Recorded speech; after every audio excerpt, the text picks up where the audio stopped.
আমাকে ছেড়ে দাও, আমাকে ছেড়ে দাও, বড্ড বেশি লাগছে, ব্যথা লাগছে, আমাকে ছেড়ে দাও, আমাকে ছেড়ে দাও, ক্ষমা করে দাও, ক্ষমা করে দাও।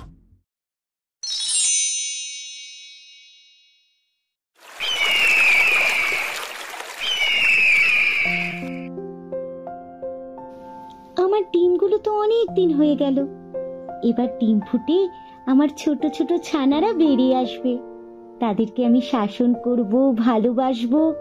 আজকে আমার খুব খুশি লাগছে। এবার কিছু কিছু করে খাবার সঞ্চয় করি, যখন ছানাগুলো বেরিয়ে আসবে তখন কিছু খাওয়াতে তো পারবো। যাই, বাইরের দিকে যাই। হাঁস ঘর থেকে বেরোতেই যাবে, সেই সময় বৃষ্টি চলে আসে, তাই জন্য হাঁস আবার ঘরে ফিরে আসে। যা বাবা, এই বিনা মেঘে বৃষ্টি কিভাবে হচ্ছে? এই তো দেখলাম আকাশ ঝলমল করছিল, এর মধ্যে বৃষ্টি নেমে গেল। আমি পরে খাবার সঞ্চয় করতে যাব। এখন যাই, ডিমগুলোর উপর বসি, যদি বেশি তা দিলে তাড়াতাড়ি বাচ্চাগুলো বেরিয়ে আসে। আমি তো ভেবেই খুব খুশি। এই বলে হাঁস তার ডিমগুলোকে আঁকড়ে ধরে বসে থাকে এবং অত্যধিক আনন্দে নিজের মনের কথাবার্তা বলতে থাকে। তোদের আমি অনেক ভালোবাসবো, তোরা তাড়াতাড়ি ডিম থেকে বেরিয়ে আয়। তোদের একজনের নাম রাখবো গুড্ডু, আরেকজনের নাম রাখবো পিঙ্কি। খুব সুন্দর নাম, তাই না? তোদের মা নাম রেখেছে, ভালো তো হবেই। তখন থেকে ঘুরেই যাচ্ছি, একটা শিকার পর্যন্ত পেলাম না। বর্ষায় সব ঘরের মধ্যে ঘুমিয়ে পড়েছে নাকি, আর আমি একাই খালি এভাবে ঘুরছি নাকি? মনে হচ্ছে আজকে আর কিছু জুটবে না। যাই, বাড়ির দিকে যাই। এই রে, আমি তো শেয়ালের সামনে চলে এসেছি, এবার আমি কি করে বাঁচবো? দেখে তো মনে হচ্ছে খুবই ক্ষুধার্ত। আজকে আর আমার নিস্তার নেই গো। অনেক খোঁজাখুঁজির পর একটা পেয়েছি, আর ছাড়া যাবে না। এই মুরগি, পালাতে গেলে কিন্তু এমনি মরবি। চুপচাপ আমার কাছে চলে আয়। শেয়াল, তুমি আমাকে মেরো না, আমি তোমাকে খাবার জায়গার সন্ধান দেব। তুমি সেখানে গেলে তোমার পেট ভরে যাবে। আমি তোকে বিশ্বাস করবো কি করে, তুই যদি পালিয়ে যাস? পালিয়ে আর যাবো কোথায়? তুমি তো এত বুদ্ধিমান, তুমি তো ঠিক আমায় খুঁজে বের করবে গো। তখন আমি কি করব? আমি পালিয়ে যাব না গো। তাহলে বল, কোথায় খাবার পাবো? নদীর পাড়ে হাঁসের বাসা, ওইখানে হাঁস ডিম পেড়েছে। মোটামুটি 2টো ডিম আছে, বুঝলে? তোমার পেট ভরে যাবে। তুমি ওখানে যাও, আর দয়া করে আমাকে মেরো না। আমি তো তোমায় খাবারের সন্ধান দিলাম, বলো? বাহ, হাঁসের ডিম! তাহলে তো বেশ ভালোই হলো। ঠিক আছে, আমি যাচ্ছি। পরে যখন খাবারের অভাব হবে তখন তোকে মেরে খাবো। এখন পালা এখান থেকে, আর একদম দাঁড়িয়ে থাকবি না। অনেক কষ্টে নিজের প্রাণ বাঁচিয়েছি বাবা, আর এখানে দাঁড়িয়ে থাকা যাবে না। যাই, বাসায় চলে যাই। বাসায় ছানাগুলো একা বসে আছে, ওদের আবার কোনো বিপদ না হলে হয়। কি হলো গো মা, তুমি এরকম ছুটে বাড়িতে ঢুকলে কেন? কোনো বিপদ হয়েছে নাকি? আমি তো ভয় পেয়ে গেছিলাম, হঠাৎ এইভাবে তুমি ঢুকে পড়লে। তোরা একটু চুপ করবি কি? এদিকে আমার প্রাণটা বেরিয়ে যাচ্ছে, আর এরা ফরফর ফরফর করে কথা বলেই যাচ্ছে। তোদের মা বেঁচে ফিরেছে রে, এটাই অনেক। শেয়ালের খপ্পরে পড়েছিলাম, বুঝলি? সে কি করে যে নিজেকে বাঁচিয়ে এনেছি সেটা আমি জানি। সে কি গো, শিয়াল আবার তোমার পেছনে আসেনি তো? তাহলে তো এখানেও পৌঁছে যাবে, আর আমরা সবাই মরবো। মা, এখানে থাকাটা না নিরাপদ নয়, চলো আমরা এখান থেকে অন্য কোথাও চলে যাই। আমি কোথাও যাচ্ছি না, আর তোদেরকেও কোথাও যেতে হবে না। শেয়াল এদিকে আসবে না, খালি তোরা ঘর থেকে বেরোবি না, তাহলেই হবে। কিন্তু মা, শেয়ালের খিদে পেলে তো, শেয়াল খুঁজে পেলেই তো আমাদের খেয়ে ফেলবে, বলো? আরে মাথা মোটা, ওই জন্যই তো মা বলছে বাড়ি থেকে বেরোবি না। বাড়ি থেকে বেরোলেই তো কারণ না কারণ চোখে পড়বো, তখনই বিপদ। এই তো আমার গুল্লু ঠিক বুঝতে পেরে গেছে। এই কদিন আমি খুব সাবধানে তোদের জন্য খাবার এনে দেব। বাইরে বেরোবি না, বিপদ হবে বুঝলি। আর যখন আমি নিয়ে যাব তখনই যাবি। কিন্তু তুমি শিয়ালের হাত থেকে বাঁচলে কিভাবে? আমাদেরকে শিখিয়ে দাও মা, তাহলে তো আমরাও বেঁচে ফিরতে পারবো। আমায় যখন মারতে এসেছিল আমি হাঁসের বাসার সন্ধান দিয়ে দিয়েছি। এখানে গেলে শিয়াল ডিম খেতে পাবে, তাই জন্য আর আমাকে মারিনি বুঝলি। মা, এটা তুমি ঠিক করনি। এবার যে হাঁসের ডিমগুলো নষ্ট হয়ে যাবে, ওই বদমাইশ শিকারী শিয়াল খেয়ে ফেলবে। যার যাবে যাক, আমরা বাঁচলেই হলো। নিজে বাঁচলে বাপের নাম।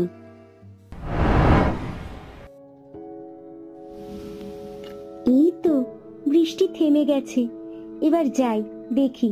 খাবার সঞ্চয় করে রাখতে হবে তো, আমার ছোট ছোট বাচ্চাগুলো না হলে খাবে কি। যাই, বাইরের দিকে যাই।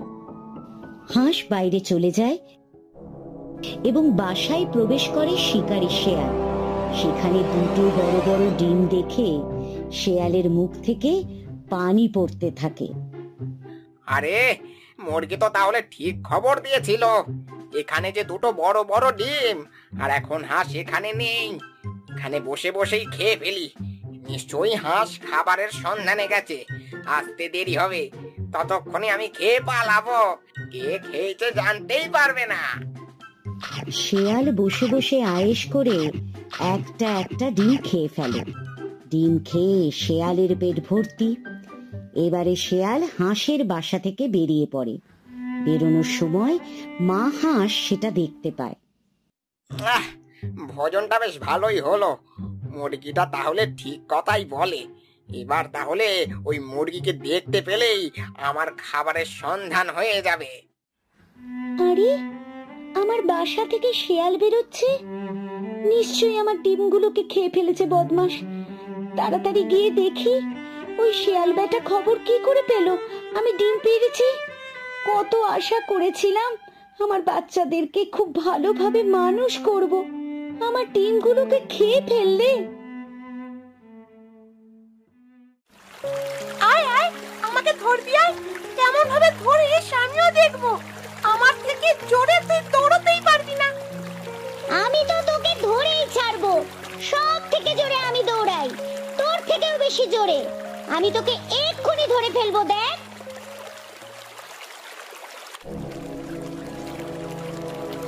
কি হচ্ছে এসব? তোরা বাসা থেকে বেরিয়ে এসেছিস কেন? তোদেরকে আমি বলেছিলাম তো, আমি না বললে বাসা থেকে একদম বেরোবি না। কথাটা কানে যায়নি নাকি? মা, তুমি তো বাইরে গিয়েছিলে বলো, তাই জন্য সামনেটা করে দাঁড়িয়ে খেলছিলাম। তুমি তো খাবার আনতে গিয়েছিলে, আমরা একা একা বসে বসে কি করব? হ্যাঁ মা, ও তো ঠিকই বলছে। আমরা অতক্ষণ বাসায় বসে থেকে কি করব? আমাদের তো বিরক্ত লেগে যাচ্ছিল, তাই জন্য বাসার সামনেটাই বেরিয়ে একটু খেলছিলাম। এতে রাগ করার কি আছে? আর তুমি আমাদের এত বকো কেন? তোদেরকে আমি শুধু শুধু বারণ করি নাকি? ওই শেয়াল খাবার সন্ধানে এদিকে এলে কি হতো বলতো? তোদের কাউকে যদি ধরে নিয়ে চলে যেত, আমি কি নিয়ে থাকতাম? তোদেরকে আমি কত ভালোবাসি তোরা জানিস না? মা, আমরাও তো এবার বড় হচ্ছি। এবার তো আমাদেরকেও সবকিছু শিখতে হবে। নিজেকে খাবার শিকার করতে হবে, খাবারের সন্ধানে যেতে হবে। বলেছি না, সেসব কদিন পরে হবে। এখন তোর মা আছে, তোদের অত চিন্তা করতে হবে না। আমি যতদিন আছি তোদের কোনো অভাব হতে দেব না, আর তোদের কোনো বিপদও হবে না। আচ্ছা মা, আমাদের না ভুল হয়ে গেছে। আমরা আর তোমার কথার অবাধ্য হব না। এই গুল্লু, চল বাসার ভিতরে চল। আরে তোরা মন খারাপ করছিস কেন? আমি তোদের ভালোর জন্যই বলছি রে।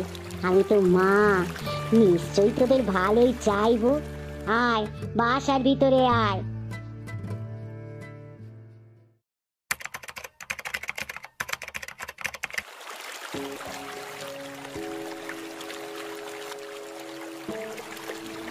আরে আরে, এ কি চমৎকার হাঁস! তুমি এইরকম ভাবে নদীতে ভাসমান বাসা বানালে কিভাবে গো? আসলে শিয়ালের উপদ্রব বড্ড বেড়েছিল তো, তাই জন্য এইরকম একটা বাসা অনেকদিন থেকেই বানাচ্ছিলাম। সেটা পুরোপুরি তৈরি হতেই এখানে চলে এসেছি। এখানে আসার পর আমার ডিম শিয়ালে খেতেই পারেনি। আমার দুটো ছোট ছোট বাচ্চা হয়েছে, এর নাম গুড্ডু আর ওর নাম পিঙ্কি। তোমার তো বহুত বুদ্ধি গো, তাহলে তো তুমি একেবারেই নিরাপদ, আর কোনো বিপদ নেই বলো। হ্যাঁ গো, তুমিও এরকম একটা বাসা বানিয়ে নাও। কখন শিয়াল তোমার বাচ্চাদের ধরে খেয়ে নেবে সেটা তো আমরা কেউ জানি না বলো, তাই আগে থেকেই সতর্ক থাকতে হবে আমাদের। তুমি আমাকে ক্ষমা করে দাও গো, আমি তোমার অনেক বড় ক্ষতি করেছি। তুমি আমার ক্ষতি কবে করলে? তুমি তো সব সময় আমায় সাহায্য করো। না গো, কয়েকদিন আগে যখন আমি শিয়ালের খপ্পরে পড়েছিলাম, তখন নিজেকে বাঁচাবো বলে তোমার বাসার খোঁজ খবর দিয়ে দিয়েছিলাম। তাই জন্য শিয়াল তোমার বাসা থেকে ডিম খেয়ে নিয়েছিল। আমায় ক্ষমা করে দিও গো, কিন্তু তুমি খুব ভালো, তুমি আমার ভালো চাও, তাই আর কথাটা চেপে রাখলাম না। আচ্ছা ঠিক আছে, কিন্তু পরে আর এরকম করো না। তোমার ডিমগুলো যদি কেউ খেয়ে ফেলে তাহলে তোমার কেমন কষ্ট হবে বলো তো? হ্যাঁ গো হ্যাঁ, আমি তো বুঝতে পেরেছি, অনুভব করতে পেরেছি, তাই জন্য তোমার কাছে ক্ষমা চাইলাম। দয়া করে তুমি আমাকে ক্ষমা করে দাও। তুমি যে বুঝতে পেরেছো এটাই অনেক। যে একবার বুঝে যায় সে সেই ভুল আর কখনো করে না। তুমিও একটা নিরাপদ জায়গায় বাসা বানিয়ে নাও। হ্যাঁ, দেখি কোথায় বাসা বানানো যায়। ঠিক আছে, বিশ্রাম করো, আমি এখন এলাম কেমন। তোমার এই নতুন বাসা দেখে আমি খুব আশ্চর্য হলাম গো। আসলে অনেকদিন এদিকে আসিনি তো, তাই দেখিনি। আচ্ছা আচ্ছা, পরে কথা বলবো, ঠিক আছে? হ্যাঁ, আমি একটু খাবারের সন্ধানে বেরোবো। আর এখন আমার কোনো চিন্তা নেই এই বাসা হয়ে যাওয়ার পর। উফ, এই খিদেতে পেটটা একেবারে চুই চুই করছে। সামনে তো কোনো শিকার দেখতে পাচ্ছি না। যাই, নদীর দিকে যাই, অন্তত একটু পানি খেয়ে আসি। শিয়াল হাঁটতে হাঁটতে নদীর ধারে এসে পৌঁছায়। নদীর ধারে এসে তার লক্ষ্য করে হাঁসের ভাসমান বাসাটির দিকে। সেখানে গুড্ডু এবং পিঙ্কি বসে আছে। আরে, হ্যাঁ, সেই রকম ভাবে নদীতে ভাসমান বাসা তৈরি করলো কিভাবে? তাহলে তো আমি আর ওর বাচ্চাগুলোকে খেতে পারবো না। এবার আমাকে নতুন কিছু ভাবতে হবে। হ্যাঁ, ওর বাচ্চাগুলোকে ভুলিয়ে ভালিয়ে নদীর পাড়ে নিয়ে আসি, আর একবার এসে গেলেই আমার খাবারের বন্দোবস্ত হয়ে যাবে। ওই একটা নদীর পাড়ে একটা শিয়াল এসেছে, মনে হচ্ছে জল খেতে এসেছে। তোমরা আমার সাথে খেলবে? আমার কেউ নেই গো, আমার বন্ধু হবে। আরে, বেচারার একটাও বন্ধু নেই রে। চল না গুড্ডু, আমরা দুজনে গিয়ে ওর সাথে বন্ধুত্ব করি। না, আমি যাব না, আর তুইও যাস না। মা কিন্তু নদীর পাড়ে যেতে বারণ করেছিল। তুই চুপ কর তো, দেখ না ওই শিয়ালটা আমাদের কত সুন্দরভাবে ডাকছে। ও সত্যি কেউ নেই রে, না হলে আর ওইভাবে তুই না গেলেও আমি বন্ধুত্ব করব। আমার কি কেউ বন্ধু হবে না? আমি কি এতটাই খারাপ? আমার সাথে একবার খেলা করবে, এসো, দেখবে তোমাদের অনেক মজা লাগবে। পিঙ্কি শিয়ালের কথায় বিশ্বাস করে সাঁতার কাটতে কাটতে নদীর পাড়ে চলে আসে শিয়ালের কাছে। এই যে, আমি তোমার বন্ধু হব। তোমার কেউ বন্ধু না থাকলেও আমি থাকবো তোমার কাছে। তুমি আর আমি খুব মজা করব, কেমন? আর আমার হাত থেকে নিস্তার নেই তোর। ব্যাস, আজকের খাবারটা আমার হয়ে গেল, খাটতেও হলো না। শিকার আমার কাছে নিজে এসে ধরা দিল। আমাকে ছেড়ে দাও, ছেড়ে দাও বলছি, ছেড়ে দাও। আমি তো তোমার বন্ধু হতে এসেছিলাম। বন্ধু না চাই, আমি তো তোকে খাবো বলে ডাকছিলাম। আমার আজকের খাবার হলি তুই।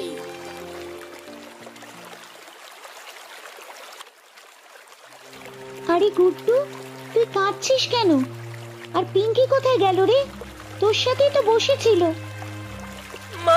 আমাদের অনেক বড় সর্বনাশ হয়ে গেছে গো। তুমি যাওয়ার পর নদীর পাড়ে একটা শিয়াল এসেছিল। সে মিষ্টি মিষ্টি ভাষায় আমাদের ডাকছিল। পিঙ্কি তার কথার জালে পড়ে তার কাছে চলে যায়। আমি বারণ করার সত্ত্বেও শুনল না, আর ওই শিয়াল পিঙ্কিকে নিয়ে জঙ্গলের ভেতর পালিয়ে যায়। হায় রে উপরওয়ালা, তুমি কেন আমার সাথে এরকম করো? আমি তো কারোর কোনো ক্ষতি করিনি। নিশ্চয়ই মুরগি আবার আমার বাসার সন্ধান ওই শিয়ালকে দিয়েছে। সত্যি এই দুনিয়ায় কাউকে বিশ্বাস করা যায় না। মা, তুমি ভেঙে পড়ো না, আমি আছি তোমার সাথে। ভেঙে পড়লে চলবে না, আমি তোমার সমস্ত কাজকর্ম করব এবার। তোর বোনটা চলে গেল রে, আর কোনোদিন তাকে আমি দেখতে পাবো না। শিয়ালের পেটে গেল। একবার সুযোগ পাই, তারপর মজা দেখাবো এসে শিয়ালকে। আমরা কি করে শিয়ালের মজা দেখাবো? ওই শিয়াল যে বড় প্রাণী, আর আমরা তো আছি ছোট। উপরওয়ালা চাইলেই সবকিছুই হয়। উপরওয়ালা যদি চায় তাহলে ঠিক হবে। একদিন ওই শিয়াল উচিত শিক্ষা পাবে।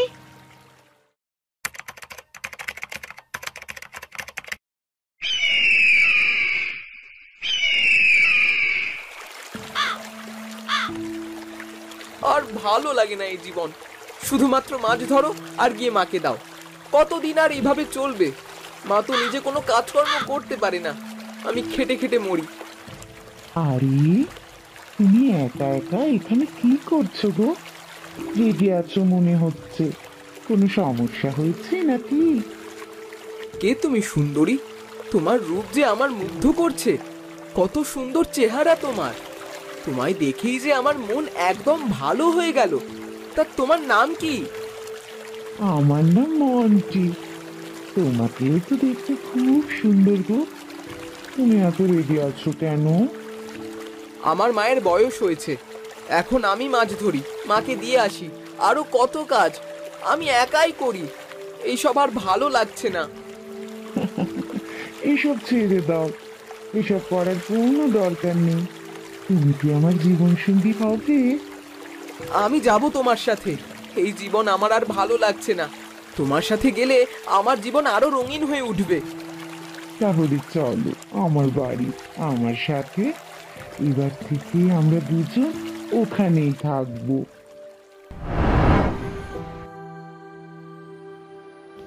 শুনছো, তোমরা কেউ বাড়িতে আছো?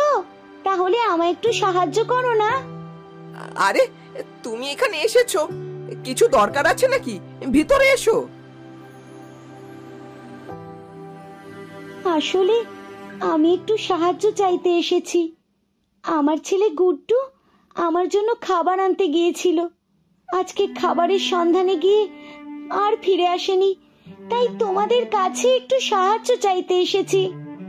তোমার গুড্ডু দাদার কোনো বিপদ আপদ হলো না তো? আচ্ছা আচ্ছা, তুমি আজকে রাতটা এখানে কাটাও। কাল সকালে আমরা জঙ্গলে খুঁজতে বেরোবো। হ্যাঁ হ্যাঁ, এই সন্ধেবেলায় বেরানোটা ঠিক হবে না, তাহলে সবার জীবনে বিপদে পড়বে। কাল সকালে বেরোবো, কেমন? সারা জঙ্গল খুঁজে ফেলবো। তারপরে যদি দেখতে না পাই, তাহলে মনে করে নিতে হবে কোনো শিকারীর খাবারে পরিণত হয়েছে তোমার গুড্ডু। বোন, এখন এসব উল্টোপাল্টা কথা বাদ দে। সব সময় ভালো কথা বলবি, একদম খুব খারাপ কথা বলবি না। আচ্ছা, তুমি খাবার দাবার খেয়েছো কিছু? নিশ্চয়ই খাওনি। মা, ওনাকে খেতে দাও। হ্যাঁ, আমি খেতে দিচ্ছি, তুমি এখানে বসো তো। না না, আমার কিচ্ছু লাগবে না, আমি খেতে পারবো না। চিন্তায় চিন্তায় আমার যা হচ্ছে আমি জানি। সত্যি তোমরা খুব ভালো গো, আমার এত সাহায্য করছো। আসলে বিপদের দিনে কাউকে পাশে পাওয়া যায় না, তোমরা পাশে দাঁড়িয়ে আছো, এটাই আমার কাছে অনেক।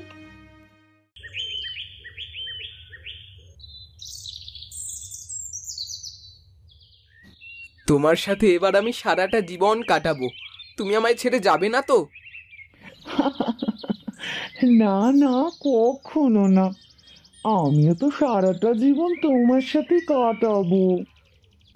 গাছের নিচে বসে কথা বলছিল গুড্ডু এবং মন্টি। হঠাৎই তাদের সামনে আসে শিকারী শেয়াল। দুদিন ধরে কিছু খাইনি, আজকে একেবারে জোড়া শিকার পেয়েছি। আজকে ভোজনটা ভালোই হবে।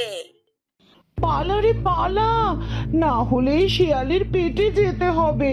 ছোট ছোট সবাই ছোট, পালিয়ে যা সব। চাচা আপন প্রাণ বাঁচা। এটা তোর জীবন সঙ্গী, বিপদের সময় ছেড়ে চলে গেল। কিরকম জীবন সঙ্গী বেঁচেছিস রে? তোকে দেখেও আমার মায়া লাগছে, আর মায়া বাড়িয়ে লাভ নেই, তোকে খেয়ে ফেলি। সত্যি আমার নিজের প্রতি ঘৃণা চলে এসেছে। আমি আমার মাকে ছেড়ে দিয়ে এর সাথে এলাম। নিশ্চয়ই মা খুব কষ্ট পাচ্ছে। শিয়াল ভাই, তুমি তুমি একবার আমাকে মায়ের কাছে যেতে দাও। হ্যাঁ, সবাইকে ছেড়ে দিলে আমি খাবো কি? আমি তোকে বাগে ফেলছি, আর ছাড়ছি না। তোকে আমি আমার পেটে ভরবো, তুই যাই বলিস আমি আর শুনছি না। আয় রে আয়, শুধু শুধু আমাকে আর দৌড় করাস না। দৌড়ালে তুই হারবি, তার থেকে আমার কাছে চলে আয়। ঠিক এমন সময় পিছন থেকে একটা লাঠির বাড়ি পড়ে শেয়ালের পিঠে। শেয়াল কিছু বুঝতে পারে না। শেয়াল ঘুরে দাঁড়াতেই দেখে হাঁস মুরগি সব একসাথে মিলেমিশে গেছে। তুই আমাকে লাঠির বাড়ি মারবি? আজকে তো তোরা সকলে মরবি, এক এককে ধরে মারবো। আয় না দেখি কে কাকে মারে, আমিও দেখছি। আমার সন্তানকে খেতে যাচ্ছিলিস তাই তো? বন্ধুরা সকলে মিলে মারো। আমাকে ছেড়ে দাও, আমাকে ছেড়ে দাও, বড্ড বেশি লাগছে, ব্যথা লাগছে। আমাকে ছেড়ে দাও, আমাকে ছেড়ে দাও, ক্ষমা করে দাও, ক্ষমা করে দাও। আমার ডিমগুলো খাবার সময় মনে ছিল না? আমার একটা ছানাকে ধরে নিয়ে গিয়েছিলি, সেটা মনে নেই? আবার এই ছানাটার পিছনে পড়েছিস। আজকে আর তোর নিস্তার নেই। বদমাস শেয়াল যা হোক তা হোক করে সেখান থেকে বেরিয়ে ছুট দেয়, আর কোথাও থামে না। মা, আমাকে ক্ষমা করে দাও। আমি অনেক বড় ভুল করে ফেলেছি। যে আমাকে জন্ম দিয়েছে, আমি তাকে ছেড়ে চলে আসছিলাম। আমায় আমায় ক্ষমা করে দাও মা।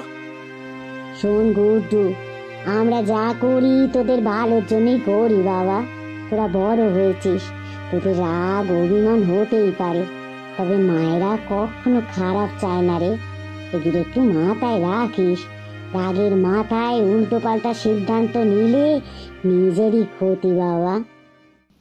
এখন এসব কথা থাক, চল তুই বাড়িতে চল, সবাই মিলে একসাথে বসে খাওয়া দাওয়া করব। এসব কথা ভুলে যা, আমি কিচ্ছু মনে করিনি, বুঝলি? চল বাড়িতে চল। আরে সাবাস, খাওয়া দাওয়া, চলো চলো চলো, তাড়াতাড়ি চলো। খাবারের নাম শুনলেই আমার জিভ থেকে পানি পড়তে থাকে।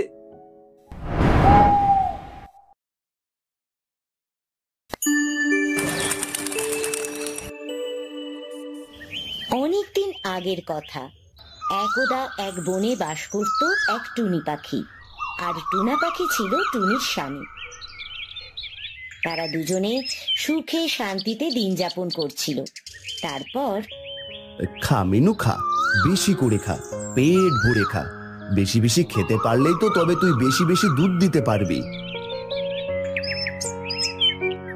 কি কি টুনা, একা একা কি বিড়বিড় করছো?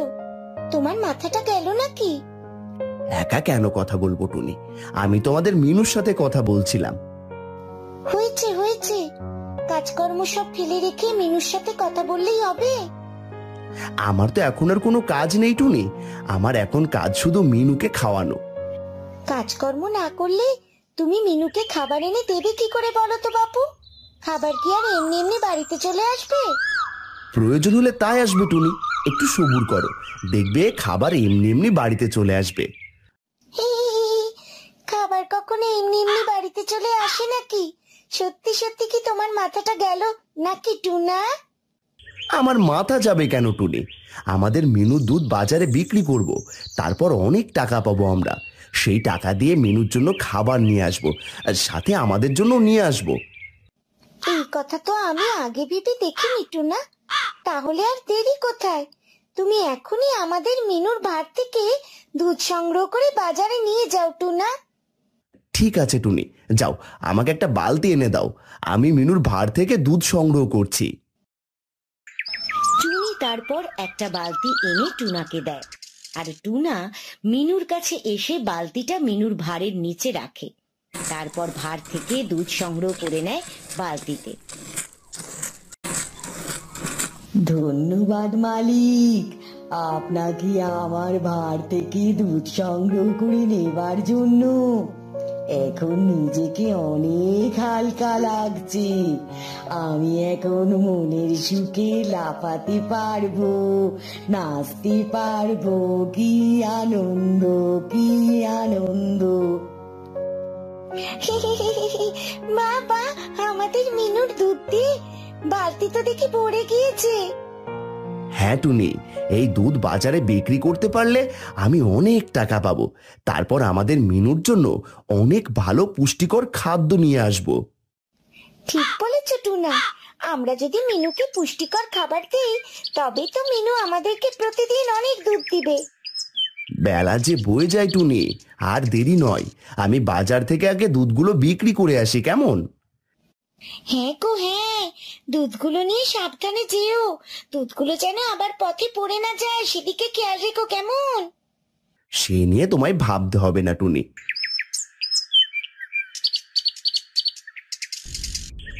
দুধ নিয়ে যাও, দুধ, ভালো ভালো দুধ, টাটকা টাটকা দুধ। এত ঘন ভালো দুধ কোথাও পাবে না। নিয়ে যাও, নিয়ে যাও, দুধ নিয়ে যাও। এই টুনা, দেখছি তা কবে থেকে দুধ বিক্রি করা শুরু করলে? এই তো আজ থেকে শুরু করলাম গো। তা দুধ কি তোমার বাড়ির গাভীর নাকি? হ্যাঁ গো হ্যাঁ, শখ করে একটা গাভী গরু কিনেছিলাম, সেই গাভী গরুর দুধ গটিয়া ভাই। তা আমাকে দাও দেখিনি 2 কিলো।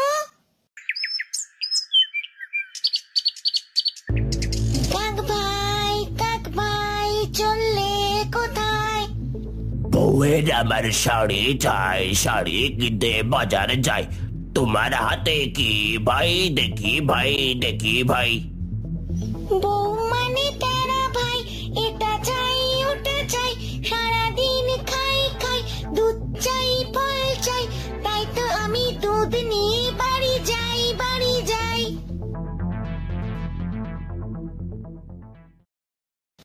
যাক ভাই, সব দুধ বিক্রি হয়েছে। দুধ বিক্রি করে অনেক টাকা পেয়েছি। এবার মিনুর জন্য কিছু পুষ্টিকর খাবারও আমাদের জন্য কিছু খাবার নিয়ে বাড়ি যেতে পারলেই বাঁচি।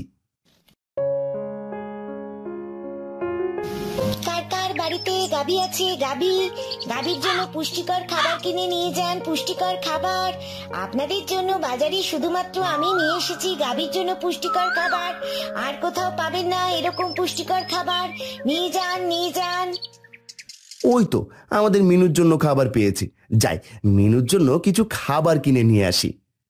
কি ভাই, গাভীর জন্য খাবার নিবে? নাও নাও। খাবার নেব বটে, কিন্তু সত্যি কি এটা পুষ্টিকর খাবার? না মানে আগে তো কখনো খাওয়াইনি। হ্যাঁ, এটা অনেক পুষ্টিকর খাবার।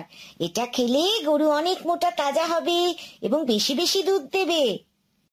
তুমি ঠিক বলছো তো। যদি তোমার কথা সত্যি হয়ে থাকে তাহলে আমি এখন থেকে তোমার কাছ থেকে প্রতিদিন মিনুর জন্য খাবার নিয়ে যাব। একবার নিয়ে গিয়ে দেখো, কাল দেখবে তোমার গাভী বেশি বেশি দুধ দিবে। তারপর টুনা ডুগির কাছ থেকে মিনুর জন্য কিছু খাদ্য কিনে নেয় এবং নিজেদের জন্য কিছু খাবার কিনে নিয়ে বাড়ি চলে যায়।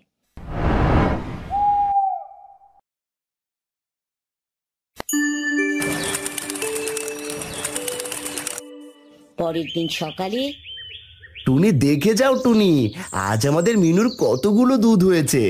আজ তো আমি মিনুর দুধ বিক্রি করে অনেক লাভবান হয়ে যাব। টুনার ডাক শুনে টুনি বেরিয়ে আসে এবং টুনার কাছে আসতেই টুনি দুধের বালতির দিকে তাকাতেই অবাক হয়ে যায়। এই কি টুনা, এই অবাক করা কাণ্ড কিভাবে ঘটলো? আজ কিভাবে মিনু এত বেশি দুধ দিল? এইভাবে রাজত্ব আর রাজ্যের পাখিদের দেখাশোনা করে আমার আর দিন যাচ্ছে না রানী। আমাকে কোনো একটা ব্যবসা বাণিজ্য শুরু করতে হবে। তা না হলে তোমাকে আর আমাদের রাজকন্যাকে নিয়ে আমায় পথে বসতে হবে। কিন্তু মহারাজ, আপনি রাজ্যের পাখিদের রাজা হয়ে কি ব্যবসা বাণিজ্য করবেন? এটা দেখতেই বা কেমন দেখা যায়। তা যা বলেছ রানী, কিন্তু আমারও তো বউ বাচ্চা আছে, সংসার আছে। কিন্তু মহারাজ, আপনি রাজা হয়ে যদি কোনো ব্যবসা বাণিজ্য করেন, তাহলে কি রাজ্যের পাখিরা আপনাকে আর সম্মান দেবে, নাকি আপনাকে রাজা মানবে বলুন? তাহলে লুকিয়ে ব্যবসা এমন কিছু করতে হবে যেন আমার বনের পাখিরা জানতে না পারে। কিন্তু আপনি কি এমন করবেন ভেবেছেন কিছু? আমরা যদি বাজার থেকে দুধ খাবার কথা বলে কিনে নিয়ে সেই দুধ দিয়ে ছানা বানিয়ে শহরে পাঠাই, তো মোটা অঙ্কে টাকা পাবো। হ্যাঁ, এটা করা যায়। তাহলে আপনি টিয়া প্রজাকে বাজারে পাঠান দুধ নিয়ে আসার জন্য। কি টিয়া ভাই, আজকেও দুধ নেবে নাকি? হ্যাঁ, দুধ নেব বলেই তো এসেছি। দাও, দেখিনি, দাও। তোমার কাছে যত দুধ আছে সব আমাকে দাও। কিন্তু এতগুলো দুধ তুমি নিয়ে কি করবে? এখানে তো অনেক দুধ। ঈগল রাজের হুকুম। আমাদের রাজামশাই ঈগল রাজ আমাকে বাজারে সব দুধ নিয়ে যেতে বলেছে। কিন্তু মহারাজ এত দুধ দিয়ে কি করবে? সেটা তো আমি জানি না বাপু, তোমারও জেনে কোনো কাজ নেই। তুমি দুধ দিবে আর টাকা নিবে। ঠিক আছে, দিচ্ছি। তারপর টিয়া টুনাকে টাকা দিয়ে সব দুধ কিনে নিয়ে চলে যায়। কি টুনা, তুমি তো একটু আগেই বাজারে গেলে, আজ এত তাড়াতাড়ি দুধ বিক্রি হয়ে গেল কিভাবে? ঈগল রাজের প্রজা টিয়া এসে সব দুধ মহারাজের জন্য নিয়ে গিয়েছে, সেজন্য আজ দুধ বিক্রি করার জন্য বেশি সময় বসে থাকতে হয়নি। কিন্তু মহারাজ এতগুলো দুধ দিয়ে কি করবে? করবে হয়তো কিছু। দাও দেখিনি, আমাকে একটু খেতে দাও, বড্ড ক্ষুধা লেগেছে।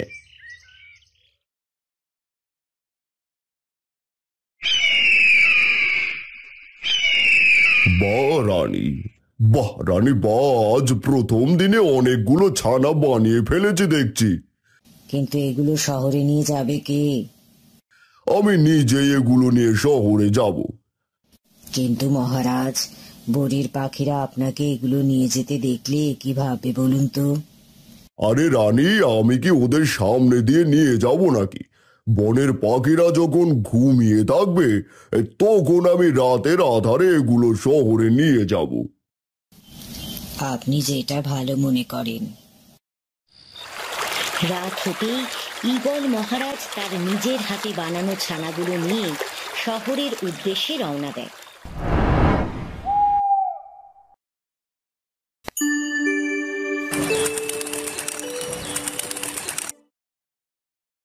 মহারাজ, আপনি এসেছেন?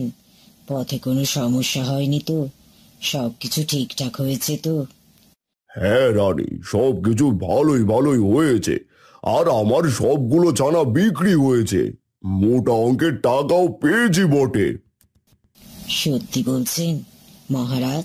সত্যি বলছেন? এই নাও রানী, এই টাকাগুলো তোমার কাছে রাখো। আচ্ছা টিয়া ভাই, রোজ রোজ মহারাজ এত বেশি দুধ দিয়ে করে কি? তা তো আমি বলতে পারবো না টুনা ভাই। আমার কাজ হলো শুধু দুধগুলো মহারাজের কাছে পৌঁছে দিয়ে আসা। প্রতিদিনের মতো টিয়া টুনার কাছ থেকে দুধ নিয়ে টাকা দিয়ে চলে যায়।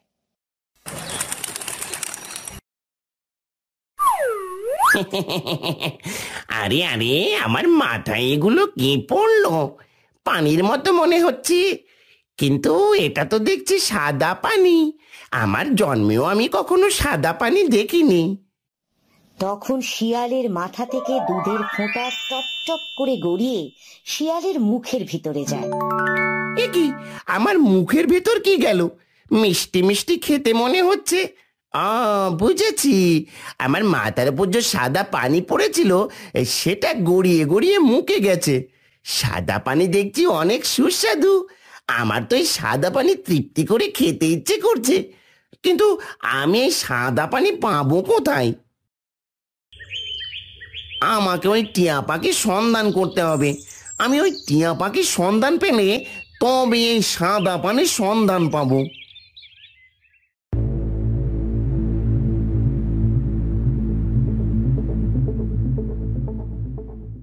ওই তো সেদিন ওই টিয়াকে দেখতে পাচ্ছি, সাথে তো দেখে টুনাও আছে। টুনা ভাই, ঈগল মহারাজ বলেছেন তার নাকি কালকে দুধ একটু বেশি লাগবে। তুমি কি কাল একটু দুধ বেশি দিতে পারবে, নাকি আমি অন্য কোথাও দেখবো? তোমাকে আর কষ্ট করে অন্য কোথাও যেতে হবে না টিয়া ভাই, আমি তোমাকে কাল অন্য দিনের তুলনায় বেশি দুধ দেব। ঠিক আছে, আবারও বলছি অবশ্যই, কিন্তু মনে করে বেশি দুধ নিয়ে আসবে, না হলে কিন্তু রাজামশাই রেগে যাবেন। ও আচ্ছা আচ্ছা আচ্ছা, তাহলে ওটার নাম দুধ। আমি তো ভেবেছিলাম সাদা পানি। যাই হোক, গিয়ে একটা হোলি হয়েছে। তুমি আমার উপর বিশ্বাস রাখতে পারো, আমার কথা নয়ছয় হবে না। ঠিক আছে, আমি তাহলে আজ আসলাম। তারপর টিয়া দুধ নিয়ে সেখান থেকে চলে যায়। তাহলে টিয়া রোজ রোজ টুনার কাছ থেকে দুধ নিয়ে যায়, কিন্তু এখন আমি কি করব? টিয়ার পিছু নেব নাকি টুনার পিছু নেব? আমি বরং টুনার পিছু নিই। শিয়াল টুনার পিছু নিতে নিতে টুনার বাড়িতে পৌঁছে যায় এবং দূর থেকে টুনা ও টুনির কথোপকথন শুনে, জানো তো টুনি, কাল ঈগল মহারাজ অনেক বেশি দুধ নেবে, তাই আজকে আমাদের মিনুকে বেশি বেশি করে খাওয়াতে হবে, যাতে করে কাল মিনু বেশি বেশি দুধ দিতে সক্ষম হয়। ভারী চিন্তার বিষয়, রোজ রোজ ঈগল মহারাজ এত দুধ দিয়ে কি করে? এমনকি কাল তিনি এত বেশি দুধ কেনই বা নিবেন? তিনি দুধ দিয়ে কি করে সেটা জানতে বড় কৌতূহল।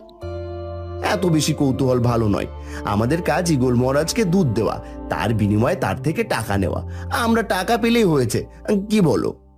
তারপর টুনি ও টুনা মিনুকে অনেক বেশি খাবার দেয় এবং মিনুকে বলে, খা খা, বেশি করে খা, সারা রাত না ঘুমিয়ে শুধু খাবার খাবি আর সকালে আমাদেরকে অনেক বেশি দুধ দিবি। হ্যাঁ রে মিনু, সারা রাত শুধু খাবার খাবি আর সকালে বেশি বেশি দুধ দিবি। আমি যে ঈগল মহারাজের প্রজা টিয়াকে কথা দিয়েছি, কাল আমি তাকে অনেক দুধ দেব, না হলে যে ঈগল মহারাজ আমার উপর ক্ষিপ্ত হবেন। তারপর টুনি ও টুনা নিজেদের ঘরে চলে যায় আর পাজি শিয়াল মিনুর কাছে গিয়ে দুধ খুঁজতে থাকে। সেই কখন থেকে দাঁড়িয়ে অপেক্ষায় আছি, কখন যে টুনি ও টুনা এখান থেকে চলে যাবে। যাক বাবা, এখন দেখি দুধ কোথায় রেখেছে। পাজি শিয়াল এদিকে সেদিকে চারিদিকে দুধ খুঁজতে থাকে, কিন্তু সে কোথাও দুধ দেখে না। যা বাবা, এই টুনা আবার দুধ কোথায় লুকিয়ে রেখেছে? কোথাও তো দেখছি না। শিয়াল এদিকে ওদিকে তাকাতে তার চোখ যায় মিনুর ভাঁড়ের দিকে। তখন মিনুর ভাঁড় থেকে টক টক করে দুধের ফোঁটা নিচে পড়ছিল। আরে আরে আরে, এই তো পেয়েছি দুধ, তার মানে এখান থেকে দুধ আসে। যাই, আমি গরুর ভাঁড়ে মুখ লাগিয়ে দুধ খাই।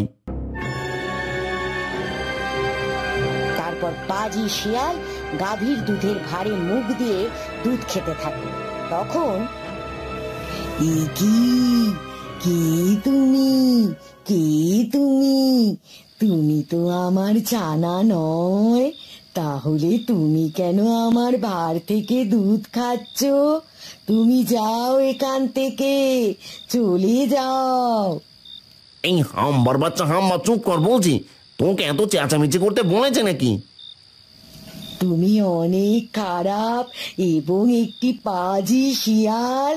তুমি এখান থেকে চলে যাও বলছি, না হলে কিন্তু আমি চেঁচিয়ে আমার মালিক সহ বনের সকল পশু পাখিদের জড়সড় করব।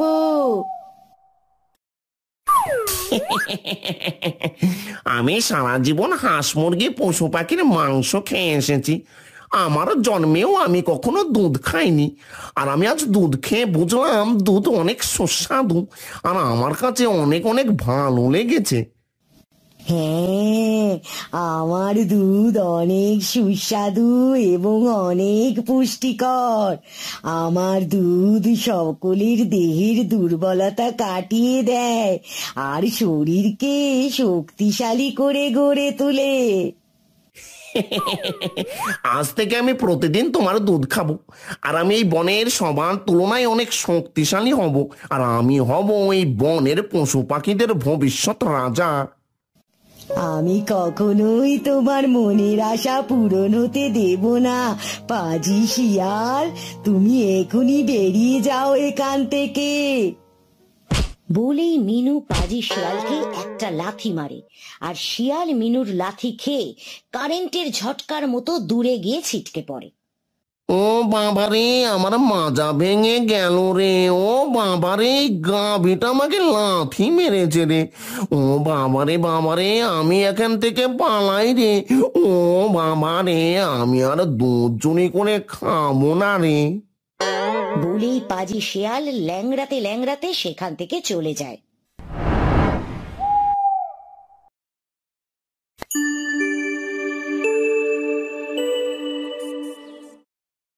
টুনা মিনুর ভার থেকে দুধ সংগ্রহ করতে গেলে বাকি দিনের তুলনায় আজ অনেক অল্প দুধ পায়। তা দেখে টুনা হতাশ হয়ে পড়ে। এ কি মিনু, তোকে না বললাম সারা রাত বেশি বেশি করে খাবার খাবি, আর আজ আমাকে অনেক বেশি বেশি দুধ দিবি? দেখো না টুনি, আজ আমাদের মিনু অনেক অল্প দুধ দিয়েছে। আমি এবার ঈগল মহারাজের প্রজা টিয়াকে কিভাবে দুধ দেব? কি হয়েছে টুনা, এত চেঁচামেচি কিসের? তোমার দুধ সংগ্রহ করা হলো? ঠিক তখন সেখানে টিয়া চলে আসে। টুনা ভাই, টুনা ভাই, বাড়িতে আছো? এই কি টিয়া ভাই, তুমি আমাদের বাড়িতে? তুমি তো আমাকে তোমার বাড়িতে আসার মতোই কাজ করেছো, আমি কি তোমার বাড়িতে না আসার পারি বলো? না মানে, আমি আবার কি করলাম টিয়া ভাই? বললেই হলো, তুমি তো আমাকে কথা দিয়েছিলে, সেটার কি হবে? আর আমি বা এখন গিয়ে ঈগল মহারাজকে কি জবাব দেব?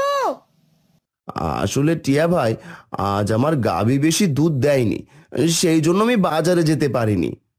টিয়া ভাই, আমাকে আপনি ঈগল মহারাজের কাছে নিয়ে চলুন।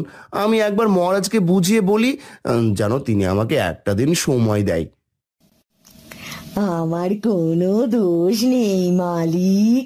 কাল রাতে পাজি শিয়াল এসে আমার ভার থেকে সব দুধ চুরি করে খেয়ে গিয়েছে, সেই জন্য আমি আজ তেমন দুধ দিতে পারিনি মালিক। কি, শিয়ালের এত বড় সাহস আমার বাড়িতে এসে আমার গাভীর থেকে দুধ চুরি করে নিয়ে যায়? আমি এখনই মহারাজকে বিচার দেব।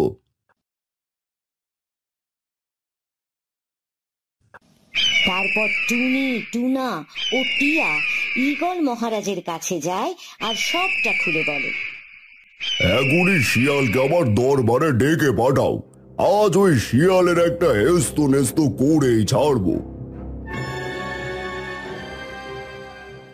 ওদিকে পাজি শিয়াল টুনার বাড়ির আশেপাশে ঘুরছিল, সুযোগ বুঝে মিনুর ভার থেকে দুধ চুরি করে খাবে বলে।